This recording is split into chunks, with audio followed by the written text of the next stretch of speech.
മന്ത്രി വീണ ജോർജിനെ കണ്ണൂർ ജില്ലാ ആശുപത്രിയിൽ നിന്ന് പരിയാരം മെഡിക്കൽ കോളേജിലേക്ക് മാറ്റി മന്ത്രിക്ക് MRI സ്കാൻ ഉൾപ്പെടെ വിദഗ്ധ പരിശോധന വേണം എന്നാണ് മെഡിക്കൽ ബോർഡിന്റെ നിർദ്ദേശം. നിഖിൽ തന്നെ കണ്ണൂരിൽ നിന്ന് വിവരങ്ങളുമായിട്ടുണ്ട്. നിഖിൽ, ഒരു ഭാഗത്ത് KSUവിന്റെ യൂത്ത് കോൺഗ്രസിന്റെ നേതാക്കൾ മന്ത്രി വല്ലാതെ അഭിനയിക്കുകയാണെന്ന് ആക്ഷേപിക്കുന്ന ഘട്ടത്തിലാണ് പരിയാരത്തിലേക്ക് മാറ്റുന്നത്. ആരോഗ്യസ്ഥിതി എങ്ങനെയാണ് മന്ത്രിയുടെ?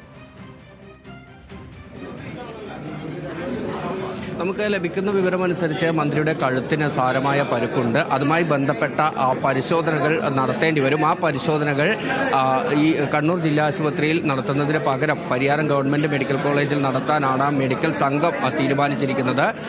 Pariyaram Kannur government medical college സൂപ്രണ്ടിൻ്റെ നിർദ്ദേശപ്രകാരമുള്ള പ്രത്യേക വിദഗ്ധ മെഡിക്കൽ സംഘമായിരുന്നു മന്ത്രിയെ പരിശോധിച്ചത്.